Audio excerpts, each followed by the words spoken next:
મારે પિતૃત્વની આ કથાની વાત કરવી છે કે પિતૃત્વ એટલે માત્ર સ્પર્મ આપીને પોતાના શરીરમાંથી પોતાના અસ્તિત્વમાંથી જન્મ આપનાર પિતા કે ઉછેરનાર પિતા.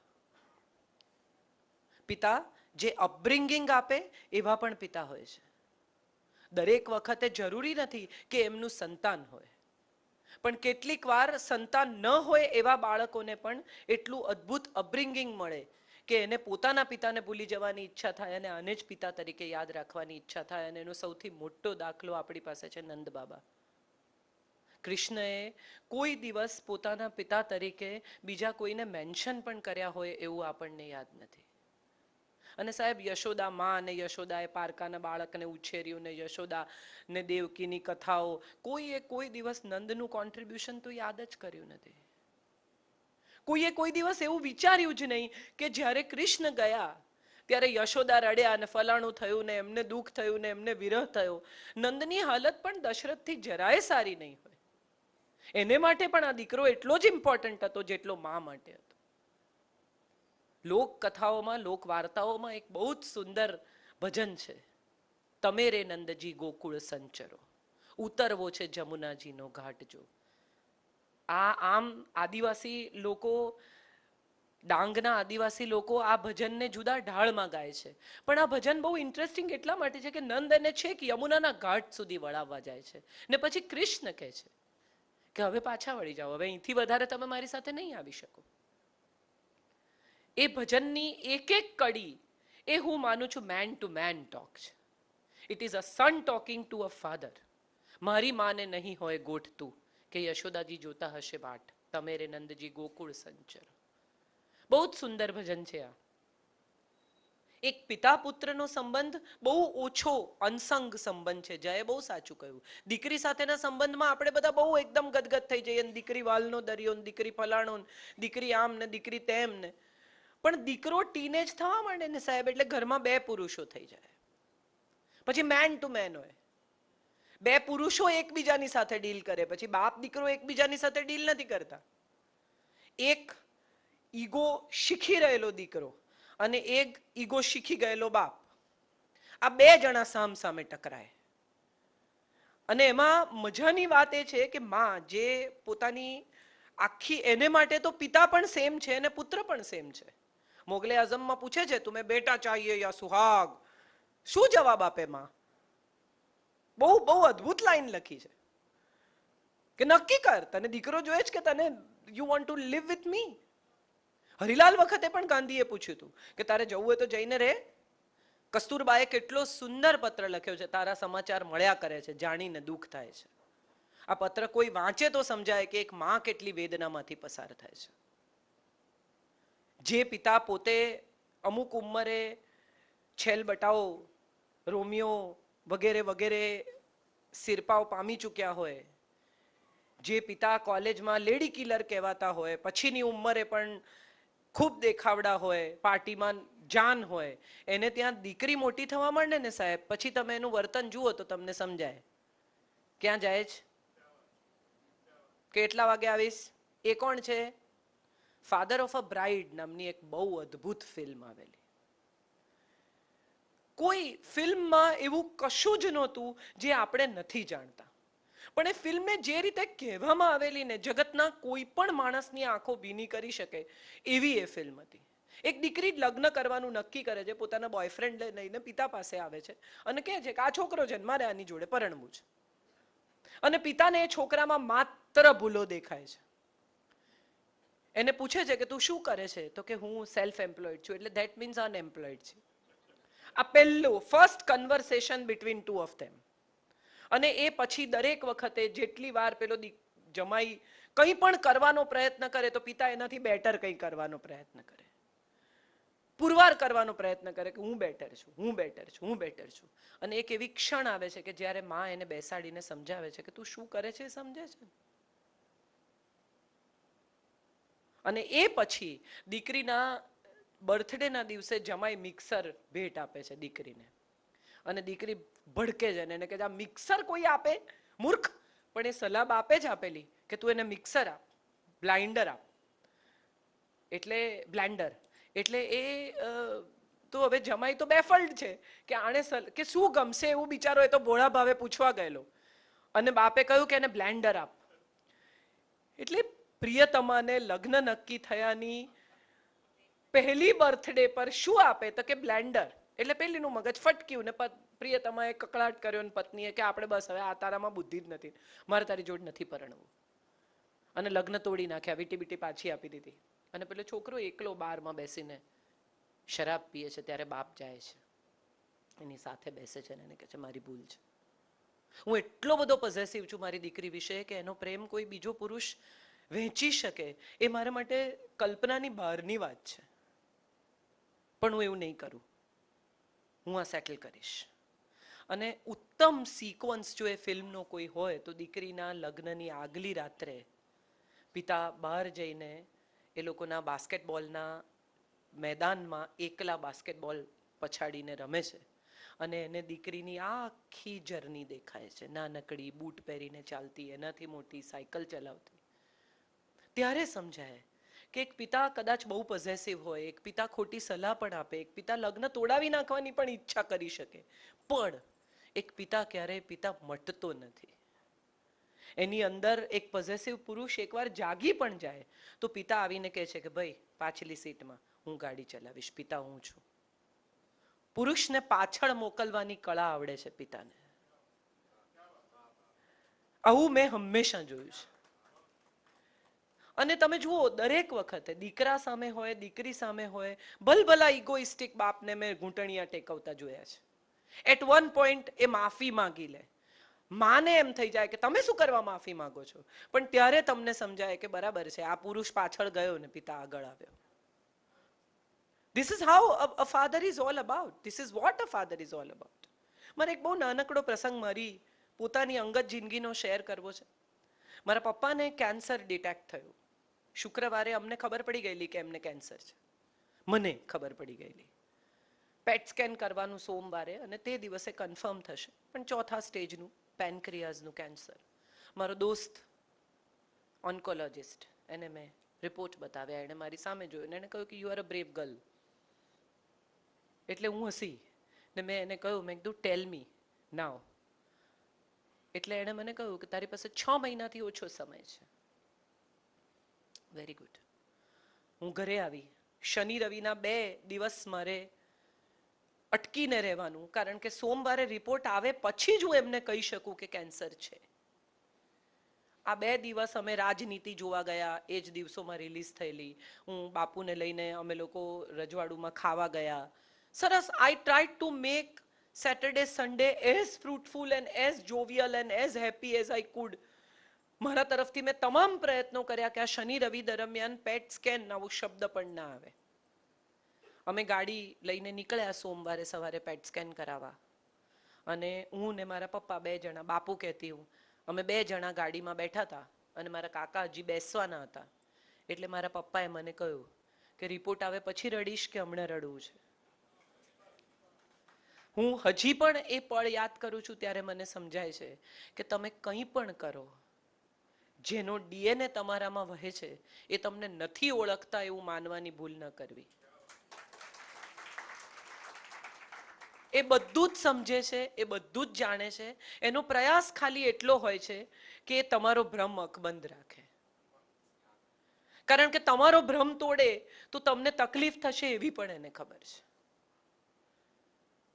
મારા પપ્પા આમ બહુ સૌરભભાઈના પણ મિત્ર, અને આમ મિજાજ એકદમ અલગારી, મહા મોઢે ચોપડાવી દેવાનો સ્વભાવ, પ્રામાણિકતા ભયાનક. લગભગ 32 નોકરીઓ બદલી, શહેરો બદલ્યા. સવારે કામ કરવા જાય ઓફિસે ત્યારે અમને ખબર ના હોય કે પાછા આવશે ત્યારે નોકરીમાં ચાલુ હશે કે નહીં. એમ એ શેઠને કાઢી મૂકે, શેઠ એને શું કાઢે, એવો સ્વભાવ. એમાં માધવસિંહભાઈ ચીફ મિનિસ્ટર, અને એક દિવસ ડાઇનિંગ ટેબલ પર બેસીને કંઈ લખતા હતા. ઉપર શર્ટ ન પહેરે, નીચે ખાલી શોર્ટ્સ પહેરે ને ચશ્મા પહેરે, કંઈ લખતા હતા. ને માધવસિંહભાઈના ડ્રાઈવર આવ્યા અને એકદમ અદબથી આમ ઊભા રહ્યા. ને એટલે મારા પપ્પાએ પૂછ્યું આમ શું છે? એટલે ડ્રાઈવરે કહ્યું કે સાહેબ આપને બહુ યાદ કરે છે. એટલે ચશ્મા આમ સરખા કરીને કહે છે કે કેજે સાહેબને હું પણ બહુ યાદ કરું છું. આવો માણસ. અમે પેટ સ્કેનનો રિપોર્ટ લઈને આવ્યા, પથારીમાં સૂતા, અને મને કહે છે મારા ખાતામાં 30,000 રૂપિયા છે અને 3 લાખ રૂપિયાનો મેડિક્લેમ છે, તમારે દવા કરવી હોય તો કરો, બાકી હું તો આમ પણ મરી જ જવાનો છું. એટલે અમને સમજાયું નહીં કે આ પરિસ્થિતિમાં રિએક્ટ કેવી રીતે થવાનું. હસવું આના ઉપર કે રડવું, દુઃખી થવું, એમની સાથે ઝઘડવું, શું કરવું? કે આટલું બધું કમાયા, કશું બચાવ્યું નહીં. તમને સમજણ નથી પડતી? આ તો બધા વહી ગયેલા પાણી હતા. હવે ચીસો પાડવાનો, રડવાનો, કકળવાનો કોઈ અર્થ જ નહોતો. અને એ પછી શરૂ થઈ એક મેરેથોન 3.5-4 મહિનાની રેસ અગેન્સ્ટ ટાઈમ. મારો તમામ પ્રયત્ન એવો કે એમને બચાવી લઉં, અને મારી અંદરથી ખબર કે બચવાના નથી. અને એની અંદર રોજ સાંજે અમારે ઘરે પાર્ટી થાય, મિત્રો આવે, દારૂ પીવાય, ખવાય, રોજ એક દિવસ સેવપુરી ને એક દિવસ ઇડલી સાંભાર ને એક દિવસ પાવભાજી થાય. અને રોજ સાંજે સૂતી વખતે હું એમની પાસે બેસવા જાઉં, બધા જતા રહે પછી, એટલે મને એક જ વાત કહે, મને જમીન પર સુવડાવતા નહીં, મને ફૂલ ચડાવતા નહીં, મને કોરા કપડાં પહેરાવતા નહીં, દીવો કરતા નહીં. એટલે લગભગ રોજ આ ચાલ્યું 4-5 દિવસ. એટલે એક દિવસ મેં કહ્યું, મેં એકદમ સમજી ગઈ છું, મને ગોખાઈ ગયું છે. એટલે 1 સેકન્ડ મારી સામે જોઈ રહ્યા, અને પછી મને કહે છે બીજું તો કંઈ વિલ કરી શકું એમ નથી. Sometimes I feel that we all have our parents in us. આજે સિદ્ધાર્થને એનો ચહેરો દેખાય છે ને, ક્યાંક રમેશભાઈ તમારામાં જીવતા જ હશે, અને તમને અચાનક જ ખબર પડે કે આ તો હું પપ્પા જેવું વર્ત્યો, અથવા આ તો હું પપ્પા જેવું વર્તી. આ બહુ ઇન્ટરેસ્ટિંગ શોધ હોય છે પોતાના વિશેની. જે વસ્તુઓ તમે નકારી હોય ને, કે પપ્પાને બહુ ટેવ યાર બધાને બોલાવી લે જમવા, ટોળું ભેગું કર્યા કરે દર અઠવાડિયે, અચાનક થોડાક મહિનાઓ વર્ષો પછી તમારા વાળ ધોળા થવા લાગે ત્યારે તમને રિયલાઇઝ થાય કે તમે પણ શનિ રવિ લોકોને બોલાવતા થઈ ગયા છો. જે વસ્તુઓ વિશે તમે બૂમો પાડીને વિરોધ કર્યો હોય, જે વસ્તુઓ વિશે તમે એમ કહ્યું હોય કે બહુ પહોળા થાવ છો, બધાને પૈસા આપો છો, તમને જરૂર પડશે ત્યારે ખબર પડશે, થોડાક જ વર્ષો પછી તમને ખબર પડે કે તમે પણ એટલી જ આસાનીથી લોકોને પૈસા આપી દો છો. ત્યારે સમજાય કે ડીએનએ શું છે. ડીએનએ કોઈ ઇન્જેક્શનની સોય ખોસીને બહાર કાઢીને કાગળમાં લખાતો રિપોર્ટ નથી. ડીએનએ તો જીવે છે આપણામાં, અને એ જીવતો ડીએનએ જે આપણી અંદર છે એ આપણને આપણા પેરેન્ટ્સ બનાવે છે. સ્મરણ તો પછીની વાત છે, પણ મરણ પછી જે આપણામાં જીવે છે ને, એ હું માનું છું આપણા માતા પિતા છે. આ નવું ઘર લીધું છે એ પછી હું એક પણ વાર હિંચકે બેસી શકી નથી, માત્ર એક જ કારણ કે મને એમ જ લાગે કે એ હોત તો અહીં જ બેસતા હોત, આ એમની જગ્યા છે. બહુ ઇન્ટરેસ્ટિંગ હોય છે આ ઓબ્ઝર્વેશન્સ, આ ફિલિંગ્સ, આમાંથી પસાર થવાની ક્ષણો. હમણાં 22મી જાન્યુઆરીએ I lost my father in law. બહુ અંગત વાત છે છતાં મારે શેર કરવી જોઈએ કે મારા ફાધર ઇન લો સાથેના મારા સંબંધો was more than my father. એટલે હું જે પપ્પાને ન કહી શકું એ હું મારા સસરાને કહી શકું, એટલી બધી દોસ્તી. પહેલી ગાડી લીધી ત્યારે મેં જઈને એમને કીધું કે લો સેલ મારો. ગાડીના ભયાનક શોખીન, એટલે સેલ માર્યો ગાડીનો, અને મને કહે છે કે જોરદાર ગાડી છે, આમ તેમ ફલાણું, કે સંજયલાલના આપતી ઠાચરું કરનાર છે. ત્યારે તમને આ બોન્ડ સમજાય. હું પુત્રવધુ નહોતી, હું દીકરી જ હતી. સંજય મારા વરનું નામ છે, એટલે એમના પોતાના દીકરાને ના આપતી, નહીં તો ઠાચરું કરી નાખશે. હું પુત્રી જ હતી, પુત્રવધુ નહોતી. હું અઠવાડિયું ન ગઈ હોઉં તો ફોન આવે, શું ઈદના ચાંદ, બહુ પૈસા બનાવો છો. હવે એ નંબર હું ડિલીટ કરી શકી નથી. હજી પણ મને ઘણીવાર એમ થાય કે કદાચ ફોન આવે, કદાચ પૂછે. કેટલા બધા સંબંધો આપણી જિંદગીમાં પિતૃતુલ્ય હોય છે. મારે એના વિશે પણ વાત કરવી છે. જે જન્મ આપે, ઉછેરે, ભણાવે, મોટા કરે, એ તો મા બાપ હોય જ છે, પણ એ સિવાયના લોકો પણ હોય છે કે જે તમારી અંદર કશુંક ચમચી ઉમેરે છે. તમે જે કંઈ છો એમાં એ લોકોનો પણ બહુ મોટો ફાળો હોય છે. આપણે સ્વીકારીએ ક્યારેક ન સ્વીકારીએ. મારા પપ્પા સાથે મારા ભયાનક ઈગો પ્રોબ્લેમના સંબંધો. અમારે દરરોજ ઉઠીને એક બાબતે ઝઘડો થાય. એ મોદી વિશે કંઈ બોલે એટલે હું કહું કે જો બધી વાત સાચી, પણ એ કરે છે ને કામ, તમારા માધવસિંહભાઈએ ના કર્યું ને, એટલે ત્યારે એ ગુસ્સે થાય. રિવરફ્રન્ટ બનતો તો હું રિવરફ્રન્ટનું PR કરતી હતી ત્યારે મને કે આટલા બધા લોકો વિસ્થાપિત થઈ જશે, આમ થશે. અરે મેં કીધું રિલોકેટ કરે છે. અરે રિલોકેટ એમને જ્યાં થવું છે ત્યાં કરે છે. આવા બધા ઝઘડા અમારે થાય. એમાં બહુ રસપ્રદ વાત એ કે એક દિવસ હું અશ્વિની કાકા પાસે ગઈ ને મેં એમ કહ્યું અશ્વિની ભટ્ટ પાસે, મારે નોકરી જોઈએ યાર, આ માણસ જોડે મારથી નહીં રહેવાય. એક્ઝેક્ટલી આવું. એટલે અશ્વિની કાકાએ કહ્યું કે સુનિલ ગાવસ્કર ગામમાં છે, જ્યાં ઇન્ટરવ્યુ કરી આવ તો સંદેશમાં તારી નોકરી પાકી. કોઈ ક્લુ નહીં. હું આજે પણ ક્રિકેટ નથી જોતી. મને ક્રિકેટમાં 1% રસ નથી, આજે પણ નહીં. એટલે કેમ શું થયું? એટલે સુનિલ ગાવસ્કરનો ઇન્ટરવ્યુ કરવાનો, બસ એનાથી વધારે આપણી સામે કોઈ ગોલ નહીં.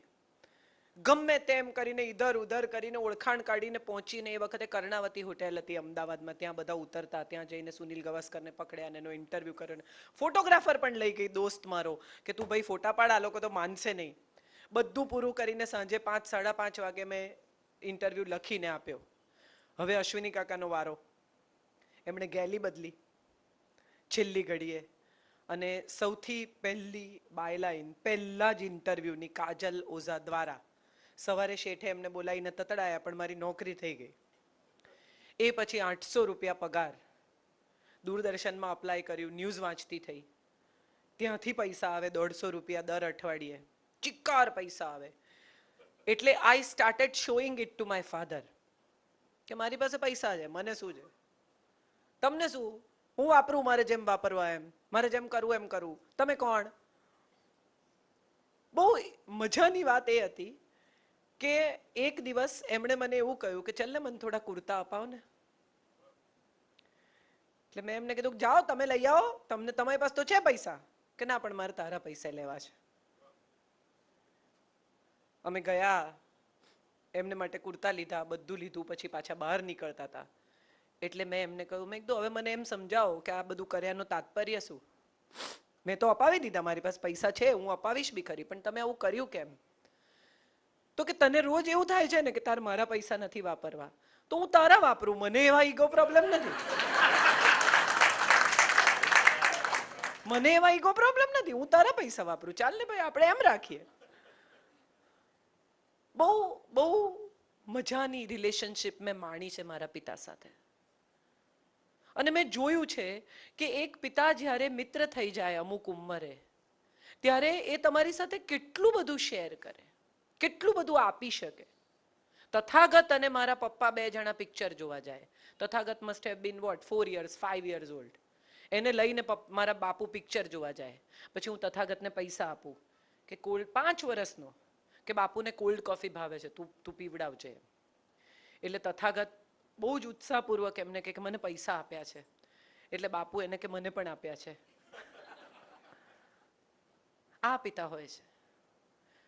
દરેક વખતે આપણે જ્યારે પિતાનો વિચાર કરીએ ત્યારે એ કોઈ માળી છે, કોઈ અમુક છે, કોઈ તમુક છે, એ સિવાય પણ એક રોલ હોય છે એનો, અને એ રોલ હોય છે મેન્ટરનો.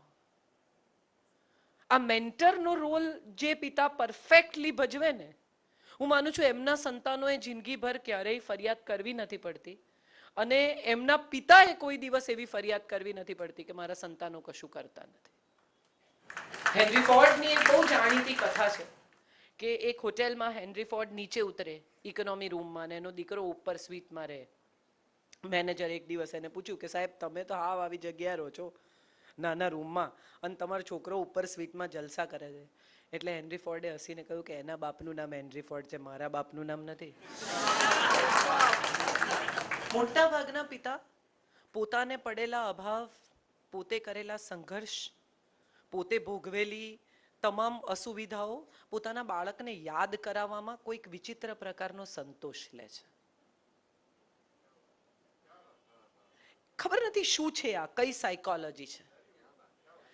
અમારી પાસે તો 2 જ શર્ટ હતા. અરે પણ તો એમાં એનો શું વાંક? તમારી પાસે 2 શર્ટ હતા એમાં તમારા સંતાનનો કોઈ વાંક જ નથી, તમારા પિતાનો વાંક છે. Go back, fight with him, don't fight with your child. તમારા બાળકને તમે 22 શર્ટ આપ્યા છે ને મજાથી પહેરે છે, તો એ જોઈને આનંદ કરો. તમે 9 વાગે નોકરી જાઓ છો અને તમારું બાળક 9:30 વાગે ઉઠે છે, જેનો તમને ભયાનક અફસોસ છે, એટલે દરરોજ તમે એને નોકરી જતા કહો છો કે હું 9 વાગે જાઉં છું ને એટલે તું 9:30 ઉઠી શકે છે. ન જાઓ. આજની પેઢીની મજા શું છે ખબર છે? એને તમે 12 જોડી જૂતા આપશો ને તો 12 ઘસશે, અને જો એક જ જોડી જૂતા આપશો ને તો એમાં પણ એટલી જ મજા કરશે. આ પેઢી પાસે એક ગજબ પ્રકારનો સંતોષ છે. તમને ખરેખર તમે નોટિસ કર્યું હોય કે ના કર્યું હોય, તમે હવે આ વાત નોટિસ કરજો કે હશે તો વાપરશે, નહીં હોય તો એના વિના એટલી આસાનીથી ચલાવે છે આ પેઢી. એનું એક કારણ એ છે કે આ પેઢીના મનમાં ક્યાંક ઊંડે ઊંડે એવી ખબર છે કે હમણાં જ ચલાવવાનું છે, થોડા વર્ષ પછી આ બધું મારું જ છે. આ જે બંગલા મારા બાપા બાંધે છે, ક્યાં એ થોડા વાપરવાના, આપણે જ મજા કરવાની છે. હમણાં ભલે ને 2 જોડી જૂતામાં ખખડાવીને આપે, પછી મારો જ વારો આવવાનો છે. આ પેઢી મજાની છે. આજના પિતૃત્વની વાત કરીએ ને તો આપણને સમજાય કે આજના છોકરાઓ બહુ ઇન્ટરેસ્ટિંગ છે. તમે એમને કહો કે લગ્નમાં ચાલ, ફલાણા બહુ નજીકના લગ્ન છે, આવવું પડશે, એટલે કે હું ત્યાં આવીને શું કરીશ? એટલે આપણે કહીએ જે હું કરું એ તું કરજે ભાઈ, ચાલ, જવું પડે. એવું કોણે કીધું? આ એવું કોણે કીધું તો બહુ જ રસપ્રદ સવાલ છે. એટલે તમે એમને એમ કહો કે કોઈએ કીધું નથી પણ જવું જોઈએ, સારું લાગે, પછી તારા લગ્નમાં કોઈ નહીં આવે, એટલે કે પણ હું તો લગ્ન જ નહીં કરું. એની પાસે દરેક વાતના જવાબ છે. એ પછી તમે એને ધીમે રહીને સમજાવો કે બેટા જવું જોઈએ, આપણા સગા છે, ફલાણા છે, ઢીકણા છે, આમ છે, ચલો. કે હું આવું બરમુડા પહેરીને આવીશ, જબ્બો નહીં પહેરું. મારા દીકરાને મારી માનું, મારા પપ્પાએ તો બહુ જ સ્પષ્ટ કહેલું બાપુએ કે કોઈ શ્રાદ્ધ નહીં, કોઈ શોક સભા નહીં, કોઈ વિધિ નહીં, કશું જ નહીં કરવાનું. પણ મારી માં અમુક પ્રકારની, એટલે મારી માના ગયા પછી અમે હરિદ્વાર ગયા એના અસ્થિ પધરાવવા અને એનું શ્રાદ્ધ કરવા વગેરે વગેરે. એટલે મારા દીકરાને મેં કહ્યું, મેં કીધું બેટા તું બહુ વાલો હતો ઈયાને. ઈલા મારી માનું નામ. મારો દીકરો નાનપણથી એને ઈયા કહે, કારણ કે મારા પપ્પા એને ઈલા કહે, એટલે હી લર્ન્ટ કે ઈયા કહેવાનું એમ. એટલે એમ કે ઈયા તો તું બહુ વાલો હતો બેટા, એટલે તું શ્રાદ્ધ કર તો સારું. એટલે એને કશું બોલ્યા વગર બધી વિધિ કરી. જે કહ્યું તે, પેલો આમ કઈ ઘાસ બાંધ્યું ને આમ કર્યું ને ફલાણું કર્યું ને પિંડ કાપ્યું, જે કીધું એ બ્રાહ્મણે. ડૂબકી પણ મારી 5. અને પછી ગંગામાંથી નીકળી અને મને કહે છે હવે હું શાવર લઈ લઉં. આ નવી પેઢી છે સાહેબ. એને ગંગા પણ ગંદી લાગે છે. લોકો જ્યાં પાપ ધોવા જાય છે ત્યાંથી નીકળીને એને શાવર લેવો છે. એ પેઢીને જ્યારે તમે પિતૃત્વ આપો છો, અથવા એ પેઢીને જ્યારે તમે ફાધર થઈને હેન્ડલ કરો છો, ત્યારે એક વાત કદાચ આપણે બધા ભૂલી ગયા છીએ કે આ પેઢી પાસે સોલિડ ઇન્ફોર્મેશન છે, ફૂલ ઓફ ઇન્ફોર્મેશન છે આ પેઢી. તમે એક વાક્ય બોલો એની સામે એની પાસે 10 વાક્યો તૈયાર છે. તમે એક સવાલ પૂછો એની પાસે 10 જવાબ છે. એ એટલી આસાનીથી તમને મૂર્ખ બનાવી શકે એમ છે કે તમારી કલ્પનાની પણ બહાર છે એ વાત. એટલે જો એમ કરતા એને અટકાવવા હોય તો સૌથી અગત્યની વાત એ છે કે એ જે કહે છે તે શાંતિથી, ધીરજથી અને સમતાથી સાંભળો. મોટા ભાગના પિતા બહુ ખરાબ શ્રોતા હોય છે. જેવું બાળક કંઈ કહેવાનું શરૂ કરે એટલે તરત પિતા પાસે નસીહત હોય છે. બચ્ચું એમ કે મારો એક ફ્રેન્ડ છે, એની એક ગર્લફ્રેન્ડ છે. એ લોકોને ગર્લફ્રેન્ડ આ ઉંમરે, તમે બધા આવા આ ઉંમરે ગર્લફ્રેન્ડ હોય, અરે તમને કે છે તો સાંભળો. એ પોતાની વાત નથી કરતો, એ કોઈની વાત કરે છે. મારો એક ફ્રેન્ડ છે આર્કિટેક્ટ, એનો દીકરો છે, એને રોજ ખખડાવે. આ તારો મિત્ર આવે છે, તારો ફ્રેન્ડ આવે છે, ચડ્ડી દેખાય એવું પેન્ટ પહેરે છે, તારો આ ફ્રેન્ડ આવે છે એના વાળ તો જો, આ તો જો આખા શરીરે ટેટુ છે, આવો છે, પેલો છે, આમ છે, તેમ છે. રોજ ચાલે, રોજ ચાલે, રોજ ચાલે. દરેક મિત્ર વિશે એને કંઈ કહેવાનું હોય. એક દિવસ મારા ફ્રેન્ડને ત્યાં પાર્ટી હતી, નાનકડી ગેટ ટુગેધર. અમે બધા ગયા, અમે બધા બેઠા. અમારા બધાની વચ્ચે અક્ષત ખુરશી લઈને બેઠો, આમ ખેંચીને. અને પછી કે આ પરેશ કાકા કેટલું કરપ્શન કરે છે ખબર તમને? આ કાજલ આંટી પોતાની જાતને શું સમજે છે, આ ફલાણા આવા છે, આ ઢીકણા તેવા છે. એટલે my friend lost his temper and he said કે આવી રીતે વાત કરે છે મારા મિત્રો સાથે, કે તમે રોજ મારા મિત્રો સાથે આવી રીતે વાત કરો છો.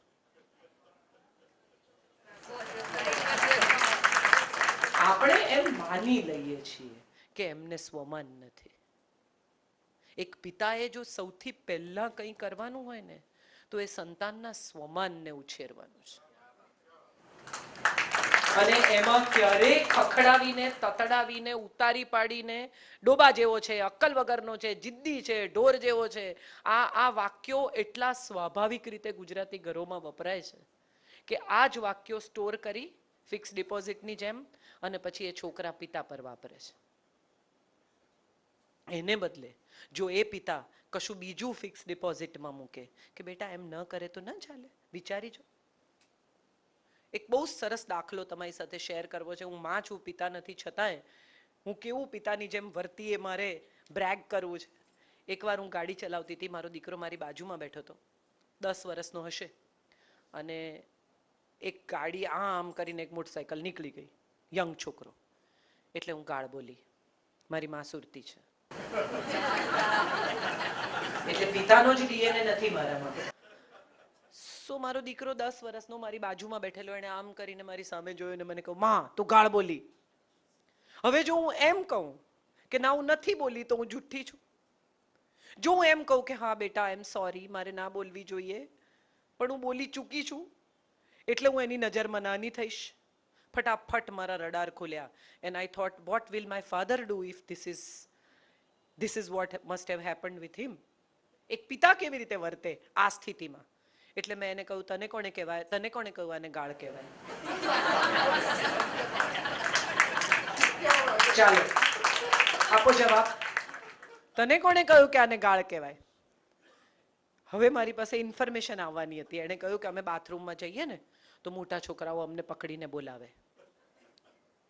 હવે અહીં ફરી માં આવી, શું કરે બેટા બીજું તમને? ના બીજું તો કશું ના કરે, ખાલી ઊભા રાખે અને અમારી પાસે ગાળો બોલાવે. ઓકે. ફરી એક પિતાએ જગ્યા લીધી ને મેં કહ્યું કે ગાળો બોલાય એમાં કાંઈ વાંધો નહીં, પણ ક્યાં બોલવી, કોની સામે બોલવી એ બધું સમજવાનું. જેમ ફાવે એમ ગાળો નહીં બોલવાની, હા બેટા, મેટર એન્ડ્સ. એટલે મને જે સમજાયું છે તે એ સમજાયું છે સમય સાથે કે આ ડિયર ફાધર છે ને એ બહુ રસપ્રદ સંબોધન છે, અને ડિયર થવા માટે એક ફાધરે બહુ બધું કરવું પડતું હોય છે. એમ જસ્ટ બાયોલોજીકલ એક્સિડન્ટમાં પત્ની પ્રેગ્નન્ટ થઈ ગઈ અને બાળકને જન્મ આપી દીધો અને છોકરા તો એની મેળે જ મોટા થાય એવું માનનારા પિતાને પણ હું ઓળખું છું. એવું નથી, છોકરા એને ખબર જ ના હોય એનું છોકરું કયા ક્લાસમાં ભણે છે. ટેલેન્ટ શો અચૂક કરે કોઈ આવે તો, ચાલો બેટા પોએમ ગાઈને બતાવો. પછી બચ્ચું પોએમ ગાવાની ના પાડે તો કે તને આવડતી જ નથી. અંકલને લાગશે કે તને નથી આવડતી.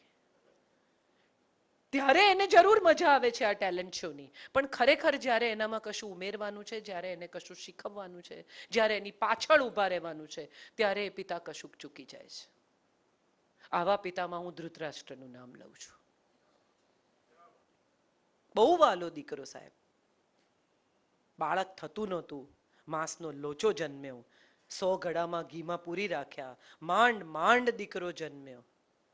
યસ, બહુ વાલો. નામ સુયોધન, પણ પ્રજાએ દુર્યોધન કહેવા માંડ્યું ત્યાં સુધી એને વેકઅપ કોલ ના આવ્યો.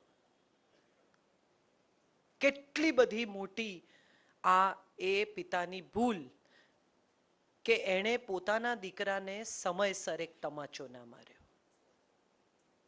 દરેક વખતે પિતા લાડ કરે, વાલ કરે, પ્રેમ કરે, શીખવે, બધી વાત સાચી, પણ એક પિતાની સૌથી મોટી જવાબદારી જે છે ને એ છે કે એણે પિતા જ રહેવાનું છે, એણે માં નથી થવાનું. કેટલાક પિતા અચાનક માં થઈ જાય, લાડ કરે ને વાલ કરે ને. હું ઘણી વાર કહું છું કે daddy is from Disneyland and mummy is from devil's land. Santa ક્લોઝની જેમ આવે આમ ગિફ્ટ લઈને, કશું કહે જ નહીં. અમારે સંજય જ મને કહે છે તું એને વર્ડ, કેમ તું વર્ડ ને મને કેમ કહે છે તું એને વર્ડ? એને સારા જ રહેવું છે. આવા પણ પિતા હોય છે. ધૃતરાષ્ટ્રને હંમેશા સારા રહેવું હતું.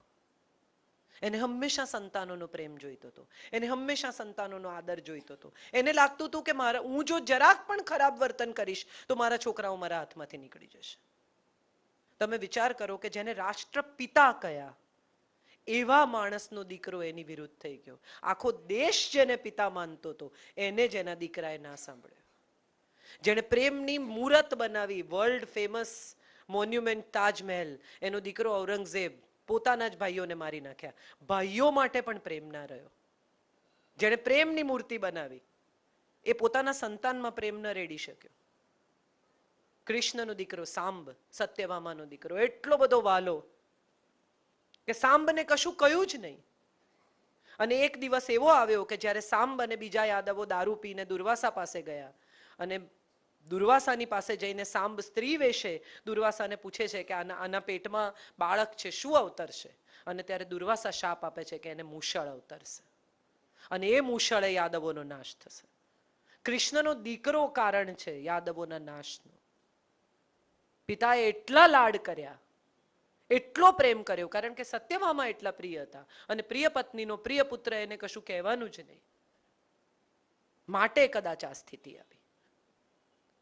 એટલે એક ફાધરનો રોલ હંમેશા હોટ એન્ડ કોલ્ડ પ્લે કરવાનો છે. ક્યારે લાડ કરવાને ક્યારે કડક થઈ જવું એ નક્કી કરવાની સ્થિતિ બહુ અઘરી હોય છે. અને પિતા આખી જિંદગી બિચારા કર્યા કરે અને છોકરો યુવાન થાય ને ત્યારે એમ કે તમને કશું આવડતું જ નથી, તમે મારા ઉછેરમાં ક્યાં રસ લીધો છે? પણ એણે જેટલો રસ લીધો છે ને સાહેબ, એટલો તો માએ પણ નથી લીધો. ફી ભરવા માટે મોંઘામાં મોંઘી સ્કૂલની એણે 40 વર્ષ ટિફિનમાંથી ખાધું છે, જેની દીકરાને ખબર જ નથી. જિંદગીના 40 વર્ષ મોટા ભાગના પુરુષો ટિફિનમાં જમે છે. એમને ઘેર ગરમ જમવાનું નસીબમાં નથી હોતું. 6 એસી ઘરમાં હોય પણ 6 કલાકની ઊંઘ પૂરી એને નથી મળતી. કેમ? તો કે દીકરો ઊંઘે, પત્ની ઊંઘે, પરિવાર ઊંઘે. દીકરાને પહેલું 4 વ્હીલર અપાવે ત્યારે પિતા પાસે કદાચ એ વખતે એટલી સગવડ ન હોય તો પણ અપાવે કે ના યાર આપણી પાસે નહોતું, એને હોવું જોઈએ. 18 વર્ષનો થયો, લાયસન્સ આવ્યું, એને 4 વ્હીલર મળવું જોઈએ. આ બધા બંગલા, ગાડી, વાડી, વજીફા, જે કંઈ દુકાનો, મકાનો એ ખરીદે છે એ પોતે વાપરવાનો છે. દરેક માણસને ખબર છે કે આ બધું અહીં જ મૂકીને જવાનું છે. ફૂંકી ના મારે, વર્લ્ડ ટૂર પર ના જતો રહે બિઝનેસ ક્લાસમાં. ભાગ્યે જ કોઈ પિતા જાય છે. અને એ પણ આ બધું કર્યા પછી ગંજી ફાટેલું હોય ને સાહેબ, ઉપર શર્ટ પહેરે અને પત્ની કે તમારું અંદરનું ગંજી ફાટેલ, કે કોણ જુએ છે? આ તો કેટલાય ઘરોમાં મેં સાંભળ્યું છે. એક પત્ની પોતાના પતિ માટે 6 અંડરવેર લઈ આવી, એક જ કલર, એક જ બ્રાન્ડ, કશો જ ફેરફાર નહીં, 6 એક સરખા અંડરવેર. એટલે પતિએ જોયા ને એને કહ્યું કે આવું લવાય? કોઈ જુએ તો કેવું લાગે? પત્નીએ કહ્યું કોઈ કોણ?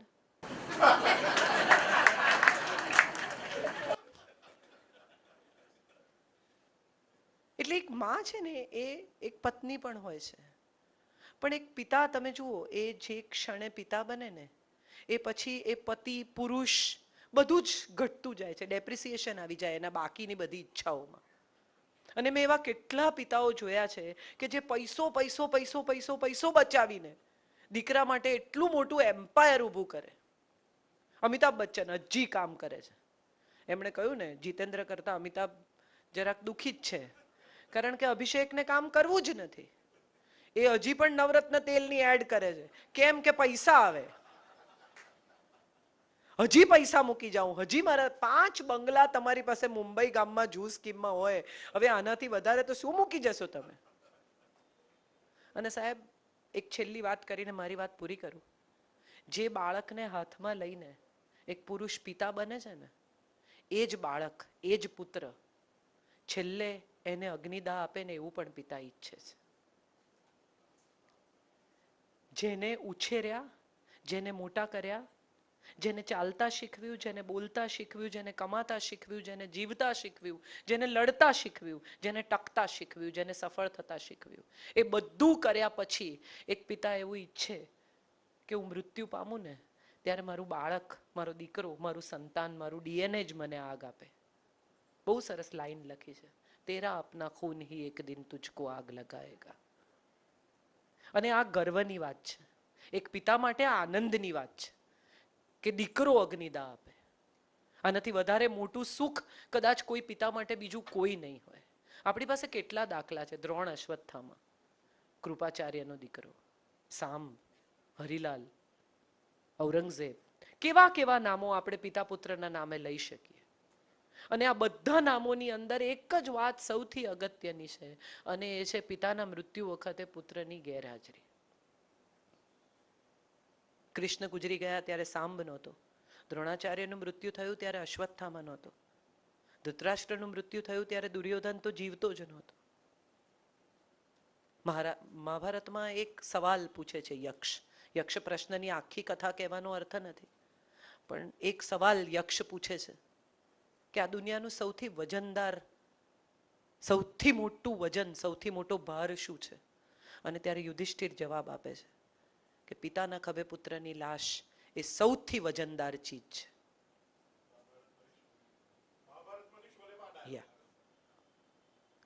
અને મારે કહેવું જોઈએ કે અમે એ વજન ઉચકી ચૂક્યા છીએ. એટલે અમને તો પુત્રના જવાની પણ ખબર છે, મને પિતાના જવાની પણ ખબર છે, મને પિતા તુલ્ય લોકોના જવાની પણ ખબર છે. અને એ બધાના ગયા પછી જિંદગીમાં ઉમેરાતા ધીરે ધીરે ધીરે ધીરે ખાલી થતા જતા ભીતરના એક ઓરડાની પણ ખબર છે. બહુ મહત્વની વાત એ છે કે પિતા છે ને સાહેબ, ત્યાં સુધી સોલિડ પ્રેમ કરી લો, લડી લો, ઝઘડી લો, સાંજ વિતાવી લો, ગપ્પા મારી લો, તમારે જે કહેવું છે તે કહી લો, તમારે જે સાંભળવું છે તે સાંભળી લો. આ બધું જ કરી લો એટલા માટે કે જશે ને પછી સમજાશે કે કેટલું બધું રહી ગયું યાર. એટલે આવા પુત્રોને હું વંદન કરું છું કે જે પોતાના પિતાને આવી રીતે આટલી સુંદર રીતે સ્મૃતિમાં ફરી એકવાર જીવતા કરે છે. શક્ય છે રમેશભાઈ અહીંયા ક્યાંક બેસીને આ સાંભળતા હશે. એક બહુ જ અદ્ભુત ચમત્કાર કહી શકાય એવો કિસ્સો મારે શેર કરવો છે અને પછી હું મારી વાત પૂરી કરીશ. શોભાડેનું પુસ્તક મેં ટ્રાન્સલેટ કર્યું. મારા પપ્પાના છેલ્લા દિવસો ચાલતા હતા.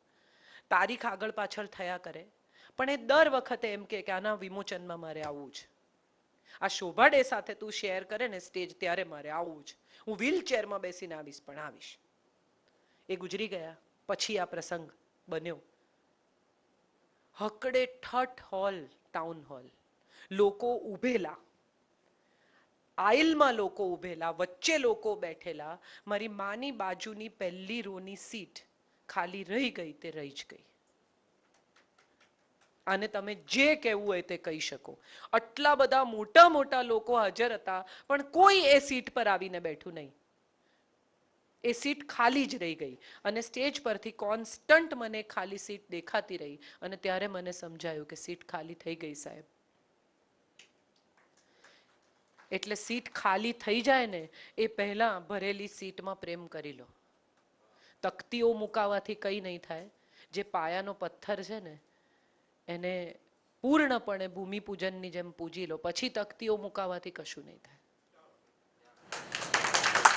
એ જોવા નહીં આવે કે તમે તકતી મૂકી કે લાડુ વેચ્યા કે તમે શું કર્યું કે તમે એમને આ સ્મૃતિ યાદ કરો છો કે નથી કરતા.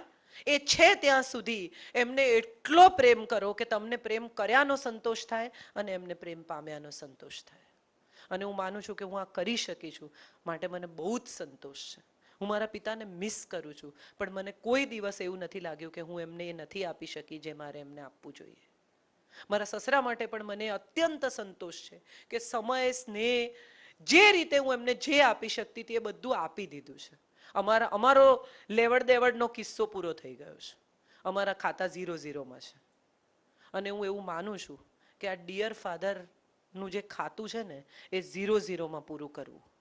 આપણા ખાતામાં જો ક્રેડિટ રહી જશે ને સાહેબ તો બહુ તકલીફ થશે. પછી એ ક્રેડિટ ક્યાં ચૂકવવી ને એની ખબર નહીં પડે.